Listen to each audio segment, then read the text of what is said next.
Thank you and good morning.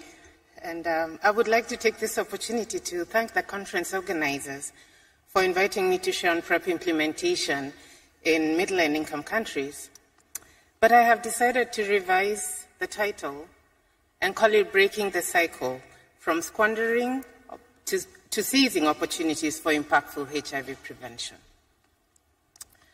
So here's an outline of my talk this morning. We will review progress in PrEP uptake, explanations of some of the things we must do now to improve implementation, and finish with some closing thoughts. And so some history. The first efficacy results for oral PrEP read out in 2010. It was 2 years before FDA approved oral PrEP and almost 3 years before we had WHO recommendations. WHO issued recommendations for PrEP 1 year after EMA gave positive opinion, and then for CAB-LA, FDA approval came 1 year after the study results, and the WHO recommendation came shortly after. So it looks like we are getting a little faster with regulatory approvals and time receiving WHO recommendations over the years. Yesterday, we listened to efficacy results from lenacapavir, and we're looking closely and waiting eagerly to see how long it will take before we can get regulatory approval and recommendations by WHO. So about our PrEP uptake. As at the end of Q1 this year, there has been a cumulative 6.7 million new PrEP initiations globally. Of the 6.7 million, 3 million have initiated in the last year. And almost all of these initiations are oral PrEP initiations. We have very few on PrEP ring, and almost all the 12,000 CAB-LA initiations are in the US. I remind us that the UNAIDS target is 10 million initiations by 2025, and it doesn't look like we're on track to meet this target. So is 6.7 million initiations impressive? Should we be impressed with ourselves? Between 2012, when oral PrEP was approved by FDA to date, there have been an estimated 17 million new HIV infections, 17 million. And yet we have had a potent HIV prevention intervention that could have averted some of these infections if it was scaled up effectively. I think to curb new HIV infections, we need upwards of 10 million people on PrEP, perhaps even 100 million. But 6.7 million is dismal, and we should be embarrassed. I'd like to share these charts with you. The chart on the left shows new HIV infections in 2022 by region, and this data from the UNAIDS 2023 report, I don't think they're that different from the recently released report. And the chart on the right shows the cumulative number of new PrEP initiations through Q1 of 2024, what we have just talked about. And so here, you see that East and Southern Africa and Western and Central Africa, in red boxes, contribute to the vast majority of new infections, but also has the highest number of PrEP initiations. So perhaps PrEP is going to where it is needed most, even though it is not sufficient, since the new infections are still so high. But here are some gaps. Regions such as Asia and the Pacific and Eastern Europe and Central Asia combined contribute to about 35% of new HIV infections, and yet PrEP initiations are so low, at less than 5% of all initiations. So we cannot say that we are doing well until we are doing well everywhere. Key populations also have huge gaps in prevention coverage. This chart depicts data from select countries with available data in Asia and the Pacific. And this is just HIV prevention coverage. PrEP coverage, specifically among key populations, is typically very low, less than 5%. It will not complete a row of dots on these charts. And so we are not following the epidemic. Key populations need PrEP, and we are not getting it to them. And it is not just LMICs with gaps. PrEP fails to reach people who need it most in high-income countries. HIV incidence in the US is highest among Black and Hispanic populations, but PrEP use among these populations is lowest. A recent analysis of pharmacy data by Patrick Sullivan demonstrates PrEP inequities. In this figure, the length of the arrows represents the extent of the inequities compared to equitable use. See how long the arrows are for Black and Hispanic populations, and also for women. So addressing these inequities among specific populations in high-income countries is paramount. And so what are the excuses we make for slow progress and gaps in implementation? We say there are problems with daily dosing and side effects with oral PrEP, and it's not easy to conceal, and the bottle rattles, and so users are likely to experience stigma and judgment when they're found to be using. We also say that people who would benefit from PrEP do not perceive its benefit or are not aware of its existence or have competing life priorities. We understand that providers are few and underworked and find it challenging to have conversations about sexual health, sexual and reproductive health during their conversations. And then health systems are very complex to navigate for people, for people who are not unwell and wish to protect themselves from HIV. So the net consequence of all of this is that we have low PrEP uptake, and we have early discontinuations for those who start, and this makes PrEP programs look like they're failing or are not doing well. But how much have we invested to get programs to succeed? So I think, what should we do to address some of these gaps? One, I think, let us introduce PrEP choice. We know that availability of choice puts the user in control. Making active choices from available options helps users have greater ownership and satisfaction of a decision and makes them more likely to follow through with their decision. A WHO systematic review reported increased persistence and an increase in contraceptive prevalence rate with each additional contraceptive method. And we are beginning to see a similar story in HIV prevention. At the SEARCH trial results presented at CROI early this year, we were informed of an increase in HIV prevention coverage from 28 to 70% when PrEP was introduced into the existing mix of PrEP and PEP. So PrEP is becoming a reality, but it is happening really slowly. And while I am careful not to pitch one method against another, I think when we give oral PrEP and give PrEP ring, we do not have certainty about its use in the way we do when we administer an injection. With an injection, we know for sure that an individual is protected for 2 months or 6 months, depending on the product. I think if we truly want to be serious, we have to take this opportunity to get millions of injection doses so that millions of people can get effective prevention. There are a couple of countries that are poised to receive CAB in their national programs this year, but there are few. And as you can see in this infographic from AVAC, there are about 1.2 million doses available for LMICs through to 2025. This would benefit only about 200,000 people, a really small number. And then I have learned recently that even the few doses available have not all been purchased. So what incentive then will manufacturers have to produce more doses if the little that's available has not been purchased? The price will never come down if there is no mass production, and mass production cannot happen if there are no orders and purchases. So I think this is one cycle that we really must break out of, and I would ask donors to take the risk and purchase existing CAB doses.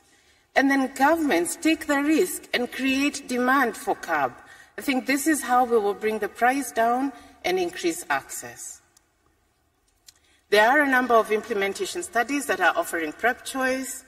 Many of the participating countries are in Africa and South America, and I would say that these are enough. We have enough studies now. We do not need to do more. What we need to do is to move to program implementation with the lessons we have learned.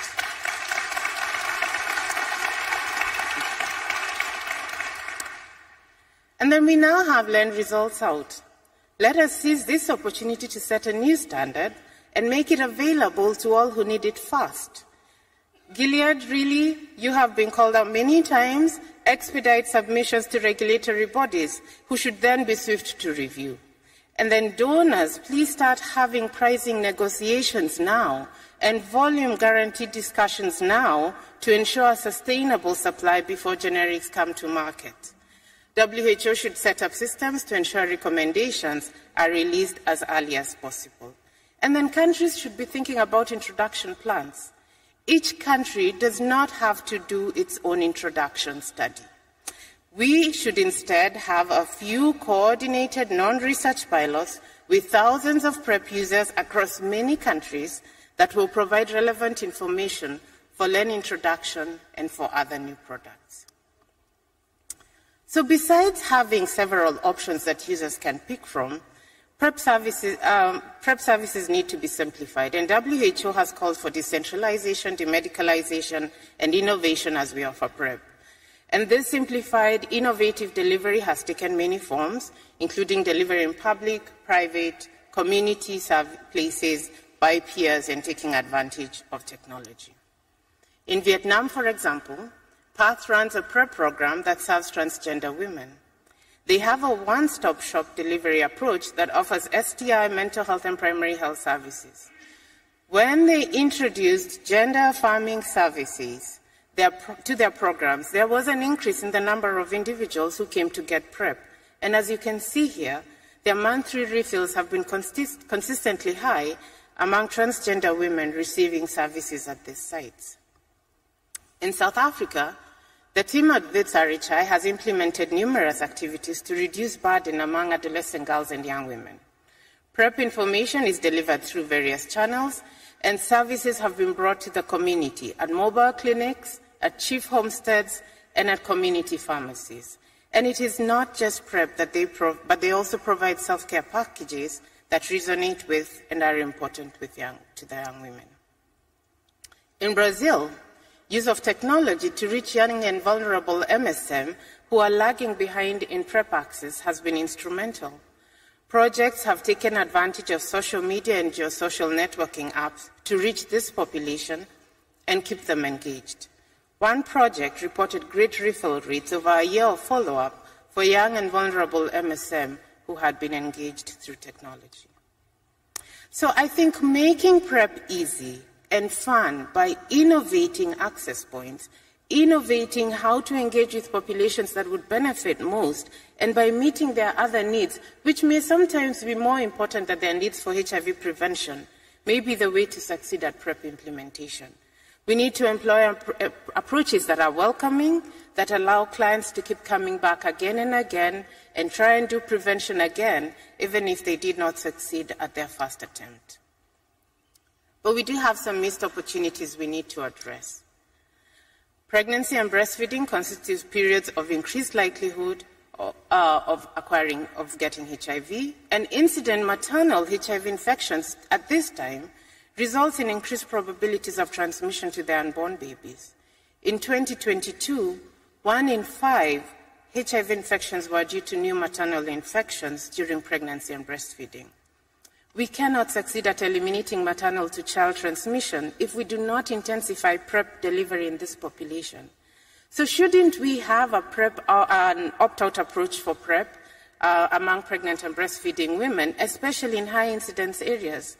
I think doing so will be preventing HIV in 2 people at once, and that seems quite cost-effective to me.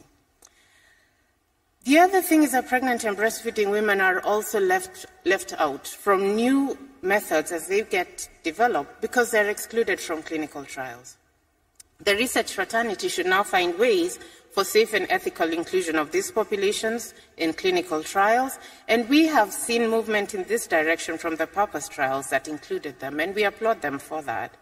So including pregnant and breastfeeding women in clinical trials should now be the norm rather than the exception, and we now have no excuse that since WHO did launch guidelines to guide how to have pregnant women participate in clinical trials yesterday.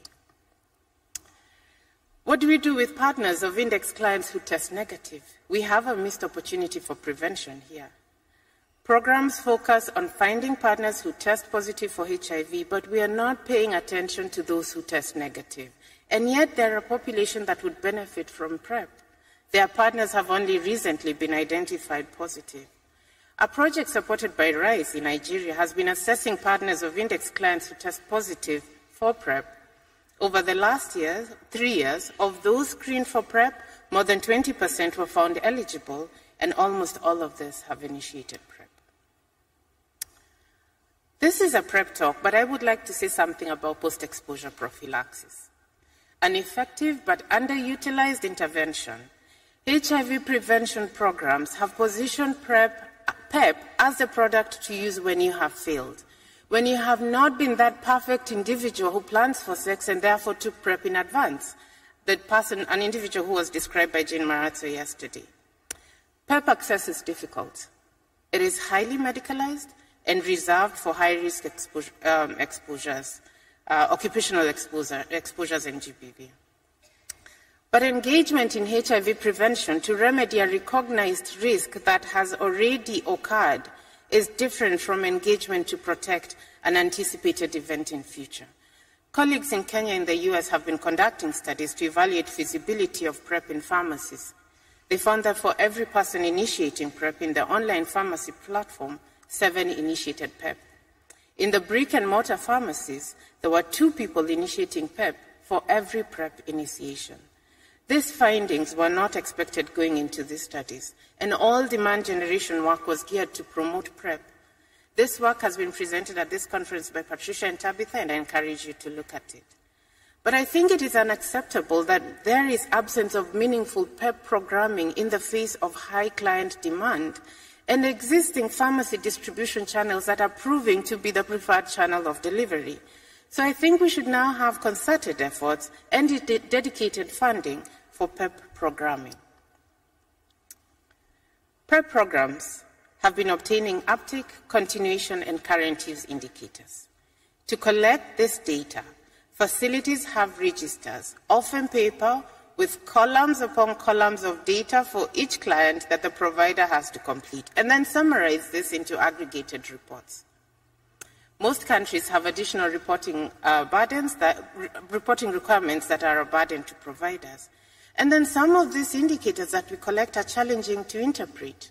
For instance, effective use does not always mean continuous use.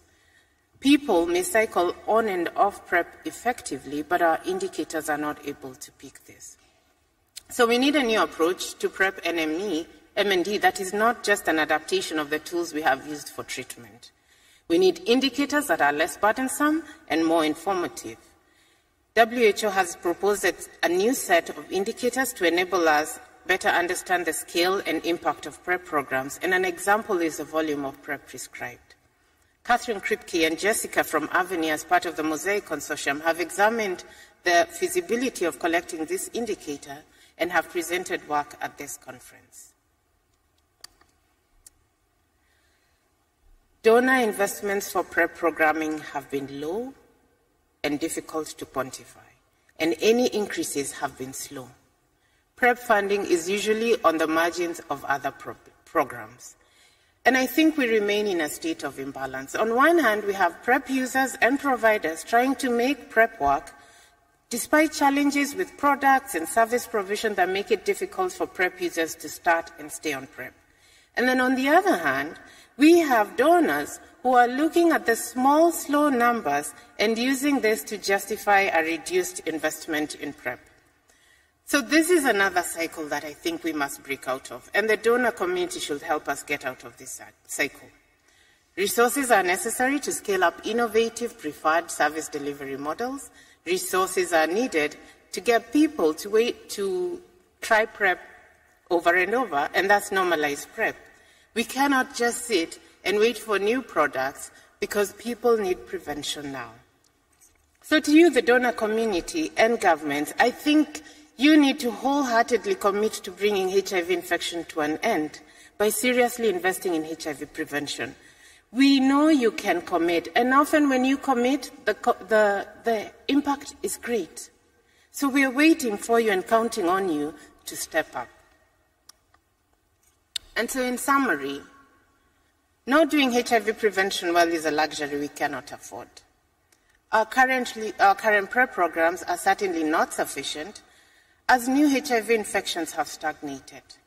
Each new infection means care and treatment for that individual for life, and this is not inexpensive. It has been repeated many times, and it remains true, that we cannot treat ourselves out of this epidemic. Primary prevention, including PrEP and PEP, are needed. Second, we have examples of client-centered delivery models that are preferred and well received by PrEP users. However, many of these are done on a small scale. For impactful HIV prevention, we need accelerated scale-up of these proven models, and while doing so, address inequities in delivery and address missed opportunities. We must streamline introduction of new products and remove obstacles to scale. Let us conduct few large adaptive introduction studies that facilitate fast and broad adoption of innovation and include adolescents and pregnant and breastfeeding women. Manufacturers prepare for product introduction while studies are ongoing. Donors have pricing and volume discussions early. Regulators and policymakers do expedited reviews of new products. 2 years is too long to wait for regulatory approval of effective HIV prevention products, as has been the case in Kenya, my country. Communities should make realistic demands and hold all of us to account as we come together for a common purpose of streamlining new product introduction. So we all have a role to play. All of us here do have a role to play and a choice to make. I think we have been thinking small and have gone slow over the past 12 years. Today at this conference, let us decide to do things different so that we are not here 12 years later talking about the challenges and burden of HIV disease, but rather celebrating the great strides we have made in HIV prevention. So let us seize this opportunity to break the cycles that are holding us back and make the choice to go bigger and go faster.